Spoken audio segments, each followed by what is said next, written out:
Well, I would like to talk very briefly about some topics related to syntax.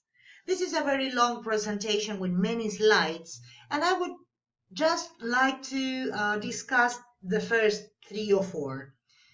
Whenever we talk about syntax, that is sentence formation, there are two things we should bear in mind. On the one hand, what we call category or structure, what sort of structure we are analyzing, and on the other, function, okay, which is the function that structure is performing within a sentence structure.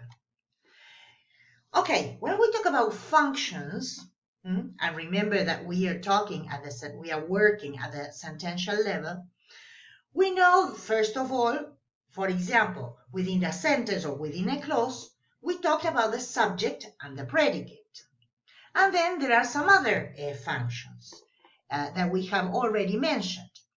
The direct object, in the case of monotransitive verbs, indirect object, which is the second object in the case of the detransitive pattern, the subjective complement, which comes after a linking verb, the objective complement that comes after the direct object in the case of the complex transitive pattern, and the adverbial complement, which you find immediately after linking verbs. And we also mentioned adverbial adjuncts. Okay, sometimes we call them adverbials, all right, but they are adverbial adjuncts. This is within the sentence or the clause. Now, within the phrase, Jorge started talking about this. What we find is a head, which is the most important word within the structure, that is the word that is being expanded, which is accompanied by pre-modifiers and post-modifiers. This is the structure of phrases, of the noun phrase, the adjectival phrase, the adverbial phrase. Now, what happens with the prepositional phrase? Well, we know that the prepositional phrase has a different structure. It is made up of a preposition and followed by an object to the preposition. Now, let me give you some good news. In terms of functions, this is basically it. Now, let's move on to structures, to categories.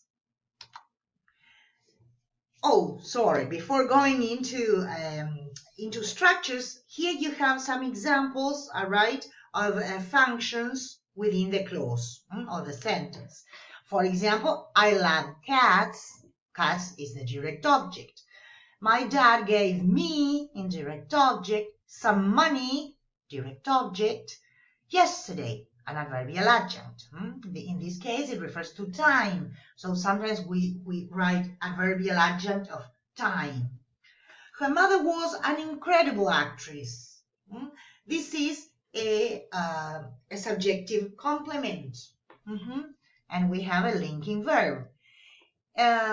She was in Rome. Okay, this is an adverbial complement following the linking verb. They find her attitude, direct object, unacceptable, objective complement. Okay, these are some functions. Of course, we have to practice these, and I'm planning to give you some activities related to this. Let's move on now. We have some examples of functions within the phrase. For example, if you have some money, the head is money, all right, and it has a pre-modifier. You probably know it is a determiner quantifier. You have the house on the corner. In that structure, okay, house is the head, and you have a pre-modifier and a post-modifier. Pay attention to these. We're going to talk about this later, but look at the elements within this noun phrase. sorry, you have a pre-modifier, which is a word, and a post-modifier, which is in fact another phrase. We have very interesting topics, where we have topics as the head and very interesting as a pre-modifier. Extremely difficult with a head and a pre-modifier. Suspiciously well, a head and one pre-modifier. Okay, let's move on now, if I can. Oh, here I am. To structures, okay? To categories. And we should start talking about phrases.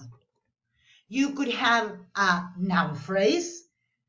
How do I know a phrase is a noun phrase? Because it has a head, which is a noun. Those books. The head is books. You can have an adjectival phrase with a head adjective, like in the case of quite nice. An adverbial phrase with a head adverb, very well. And a prepositional phrase, as we said, with a preposition plus an object to the preposition, okay? On the corner. And then we have clauses. This is something we have to start dealing with.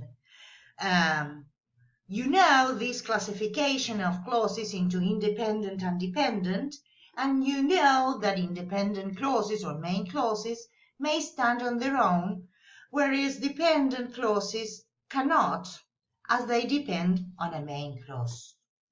Well, this was just a short summary for you to see how we are doing. Our next step will be working on subordinate clauses. Thank you.